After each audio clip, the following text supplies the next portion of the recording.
Leadership is all about responsibility. It's a mindset. It's not something that you learn in schools or in your academic institutions, really. Yes, you do refine your skills in those places, but as a leader, what you do is you invest in the people around you, right? You take them with you and you don't make them work for you, you work with them. It's about investing more in the people that you're with or that are working with you to see the results come in naturally after that. That's what I believe strongly what leadership is all about. A bit about myself. I've been an avid marketeer for the past, over 25 years now, working with different companies across different industries, also across different geographies, pretty much around the world. And I started off at a very young age, when I was just 18 years old, more into sales than marketing at that time. However, my interest has always been into more the creative side, and that's what led me to working with different advertising agencies at a very young age. Learned how to do creative things for brands to help them grow, defining what really marketing does at the consumer end, right? Understanding what consumers, or how consumers think rather, putting myself in consumers' shoes at that level, bringing your thought process at that level, and then implementing a strategy. That helped me grow to where I am today. I have been involved with working with multinationals, but post-COVID, I decided to take the leap of faith and decided to do something of my own. And currently, I am, you can say, a fractional CMO to many different brands, more skewed towards healthcare, artificial intelligence / tech, and I'm pretty much more of a business strategist / marketing strategist now than just marketing. I guess that comes with time. What are your early struggles? Being a millennial, I believe that we come from an age where the customer is always right, always had a very dominating impact on marketing industries, on advertising industries, or any service industries. Me, for one, had always challenged that, I would say, myth where the customer is always right. I believe that the customer is important. Their value or their opinions hold a lot of value for us to actually draft strategies or to draft their growth strategies and to implement them. Absolutely important, but they can't be always right. There is a reason they come to us. There is a reason us marketeers are placed within those companies or those offices to help them grow, is because we have that expertise that they don't. We can see the gaps that they don't, and we are skilled enough to fill those gaps for them with the right kind of strategies, with the right kind of plans in place. So that's, honestly, for me, was one of the struggles that I'd faced. I had never been the person who would just accept customer feedback for what it was. I had always challenged it. It did earn me a lot of backlash as well sometimes, but yes, I feel because of my age at that time, it was quite difficult. However, now it's been amazing. I think I've earned that position now where I can actually make an impact when I give my opinions to any company or any brand.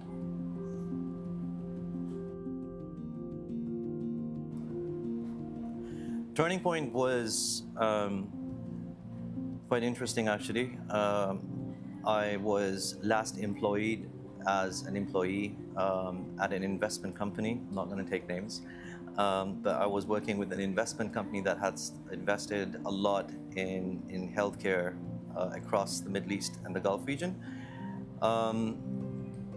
But something was telling me that this is not it. I felt my growth was quite stagnant at that time, or was becoming stagnant at that time. And something was urging me to actually take the next step, which was to sort of break free from the 9 to 5, focus more on myself, on my personal growth, on my work-life balance. And that's what really pushed me. I think I would say it started from COVID. I wouldn't give all the credit to COVID though, but I would say it started from that when I actually spent a lot of time with my family, and I realized that this is it. This is what I want to do, and that's it. That was a very major turning point. I took a leap of faith, as I said earlier, and quit my job one fine day, and that's it. Started looking for clients that I've actually worked with, that I had connections with, and they were very, very welcoming to the idea that I can help them grow, and that was it.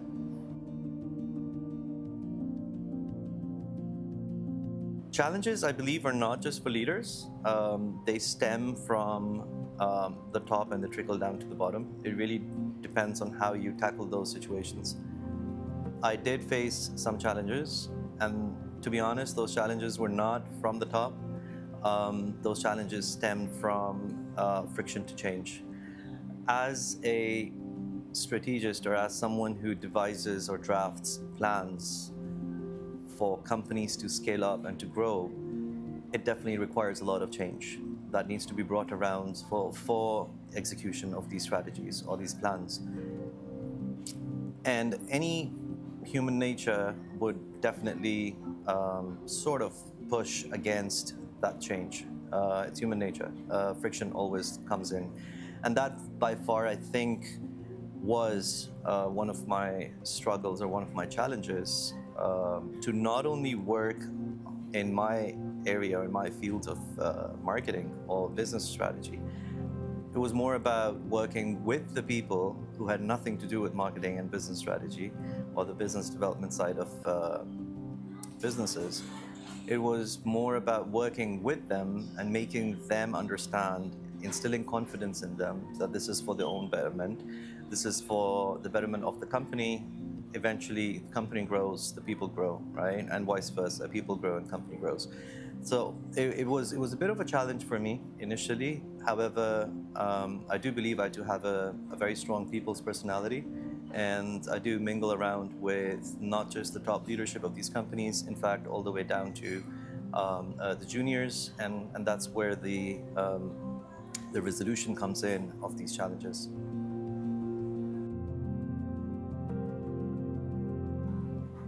Okay, all right. One of the most important lessons that I've learned from whatever I've done, whatever I've been involved with, is you need to trust the process. It's more about the process that you have planned. You just need to have trust in that, rather than being worried about the pace of growth or the pace of success. It's more about the process. It's more about keeping in line with the vision that you had initially and working towards it consistently. Myth and facts about marketing, let's say. There's lots of myths, and the fact remains one. What I have realized in these 25 years is that everyone thinks they know marketing, right? Everyone feels that they own a part of marketing in whatever they do. But that's not true. It's a skill. It's something that you learn over time. It's something that you need to stay invested in for some time, for a good period of time, to understand how sound marketing actually works and helps, at the end of the day, the brand to grow. I do respect the people who give their opinions. Definitely, everyone has the right to do that. But it ends at that for me. I do take opinions in a very constructive manner.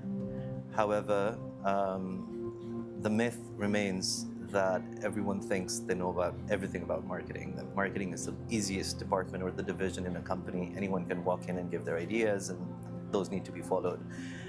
That's not true. Marketing is not just all fluff and colors and branding and designs and creative. It's more now about data. It's more about understanding that data. It's about numbers. It's about positioning, and that is very strategic. That's what I feel. What message would I like to give to the youth? The ones who are still learning, the ones who are learning is an everyday task even for me now, forever, I guess. But everyone out there who's still just in the early on days of their careers, I think the best advice I can give to everyone is to have a growth mentality. That's what really makes the difference. I have seen very, very intelligent, super hardworking people not able to break free from their monotonous routines, daily routines, because they don't have the growth mindset. If they're in their comfort zones, they stick to it, thinking that this is it, they've achieved everything they could. But there's a lot more out there. It's all about having that mindset. It's about understanding the potential that you hold within yourself. And it's about realizing the skills that you can eventually learn, even if you have no idea about it at some point of time in your life. And that's pretty much it. It helps you go places where you've never been before. It helps you see things from a different perspective than what you're used to generally, and that helps you grow. That helps you grow in not just it helps you grow vertically and horizontally. It's not a one-way vision. That's what I would say to everyone. And unfortunately, I see people getting stuck into that corporate 9 to 5 mindset that this is it. I'm not against having jobs. I've worked as an employee myself, and I respect everyone who's still doing it. But there's much more to that. That's what I would say. One habit that changed your life. Praying. A book everyone should read.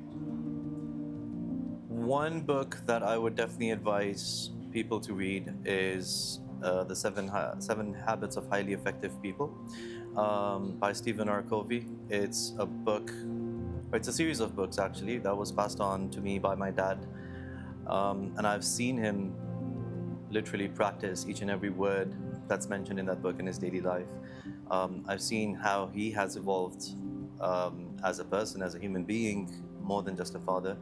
And that really motivated me to read that book a couple of times now, not just once. And it really changes the way you look at people more than the way you look at yourself. And that, I believe, is the most important skill to have, to deal with people on a daily basis, because everyone is different. In order to have that skill that you can manage expectations from each different group of people that you interact with on a daily basis, it's an absolute art. It's a skill. When it comes to inspiration, I would say that I've been very lucky to have been working with CEOs directly ever since I started working from the age of 18. That has really, I can't really pinpoint one person or one habit or one thing that has inspired me. It's a whole group of people who have excelled in their lives, in their respective fields, and who've taught me so many things. And I've taken each phase as a learning curve, right? It's not just one word, one statement, one line. There's so many different people, and I'm still in touch with all of them, because with all, I mean, the way they have lived their lives is an inspiration overall. So for me, it's all of them, all the people that I've worked with, all the leaders that I've worked with. Each second I've spent with them has been an inspiration for me. I've made a lot of mistakes, and I have no regrets. Never had a regret. I've taken each mistake as I said earlier, a learning curve. For me, each day is a learning curve.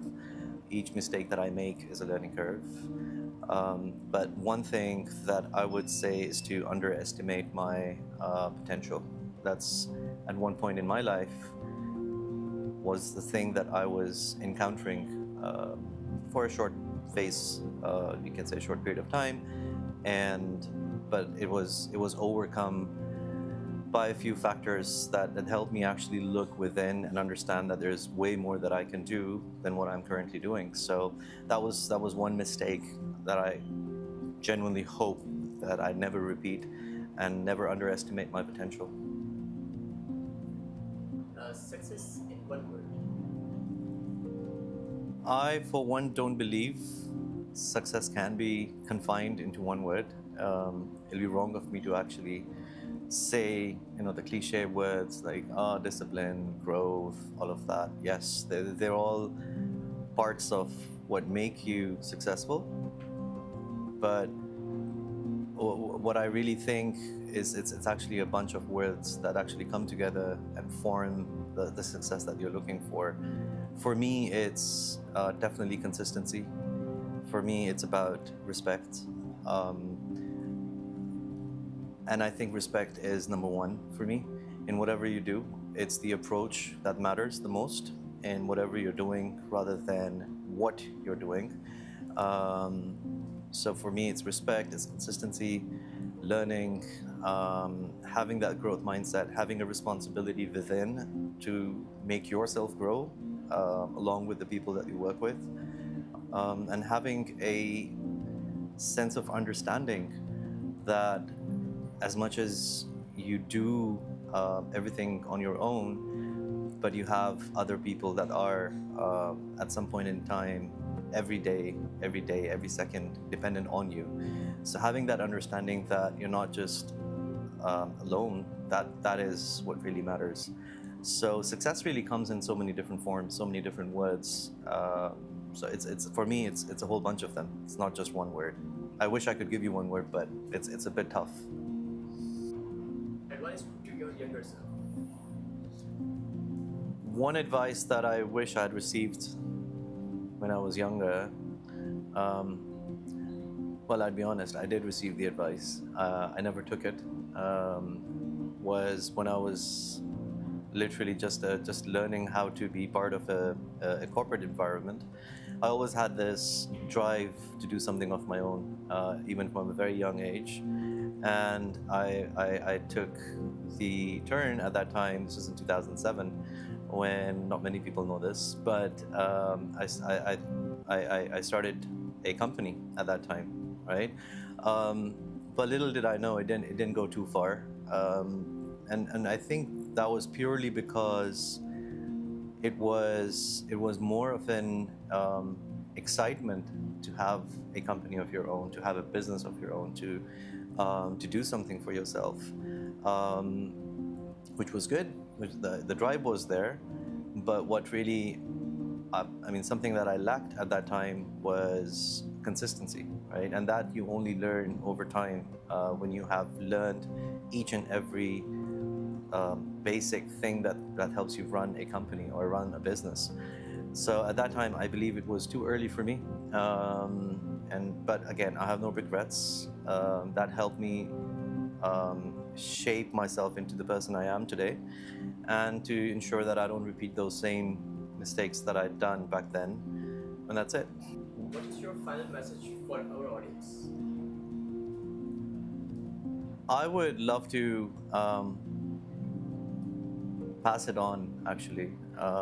Something that one of my really close mentors has always believed in and has shown by living it is the power of we. It's not just a statement. It's something that I have seen work. I've seen success coming out of it. And the whole idea with it is you're not alone, right? It's when you are working with the vision of the power of we, that means that you're taking every single person along with you and are responsible for the success of each of these people. You're moving ahead with a calm mindset, you're removing all fears, and you're heading straight for the results. And that's what I've learned from this mentor. His name is Dr. Khalid Al-Raimi. He's the president of Maydam Association and a very well-known Emirati dermatologist in the U.A.E. All respect to him. I've learned a lot from him, and this is one of the key things I'd love to pass on to everyone who's listening in, that believe in yourself and believe in the power of we. It's a brilliant initiative from LeadersTalk.Global. I think it's an amazing platform for people to come in and share their experiences, their life stories, and it's an inspiration. It's one channel to pass on your experiences, to share what you've been through, and I'm sure and a lot of people are going to benefit from this and get out of their stagnant mindsets, hopefully. All the best.